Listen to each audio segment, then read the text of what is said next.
60 Minutes to Better Writing and Grammar, The Elements of Style, by William Strunk, Jr., professor of English at Cornell. This is perhaps the most famous book ever written on writing and grammar. The preface. Light editing has been done to modernize certain language and spelling that has evolved over the last century. Words such as tomorrow have been updated when their hyphens have been eliminated due to moving into common usage.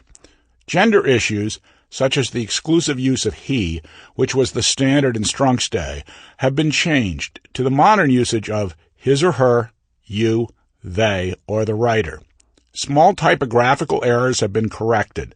Professor Strunk's book references have been changed to their modern title names, such as The Manual of Style becoming The Chicago Manual of Style.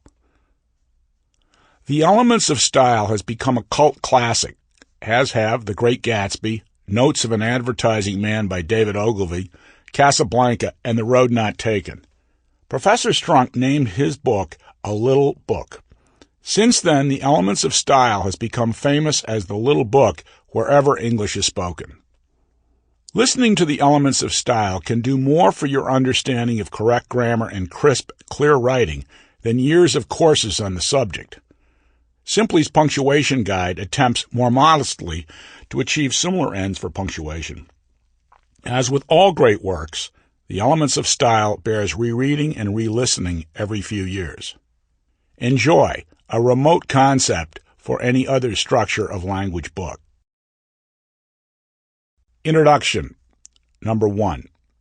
This book is intended for use in English courses in which practice of composition is combined with the study of literature.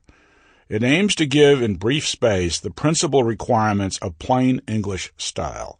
It aims to lighten the task of instructor and student by concentrating attention in chapters 2 and 3 on a few essentials, the rules of usage and principles of composition most commonly violated. The numbers of sections may be used as references in correcting manuscripts as well. This book covers only a small portion of the field of English style, but the experience of its writer has been that once past the essentials, students profit most by individual instruction based on the problems of their own work, and that each instructor has his or her own body of theory, which they prefer to that offered by any textbook. The writer's colleagues in the Cornell Department of English have greatly helped me in the preparation of this manuscript. George McLean Wood has kindly consented to the inclusion under Rule 11 of some material from his work, Suggestions to Writers.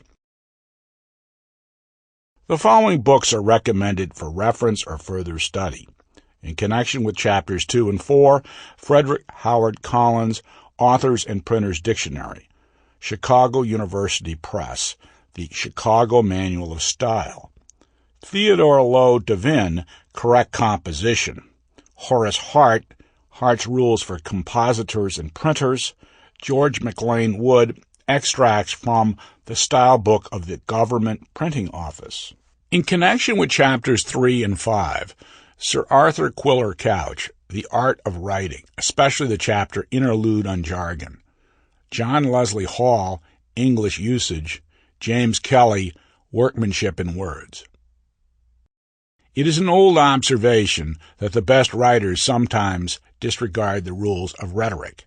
When they do so, however, the reader will usually find in the sentence some compensating merit attained at the cost of the violation. Unless you are certain of doing as well, you will probably do best to follow the rules.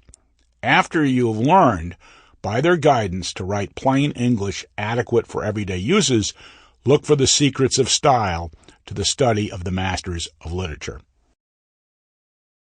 Section 2. Elementary Rules of Usage. Number 1. Form the possessive singular of nouns with s's. Follow this rule whatever the final consonant. Thus write, Charles's friend, S'', Burns's poem, S'', the witch's malice, H''. This is the usage of the United States Government Printing Office and Oxford Sample complete. Ready to continue?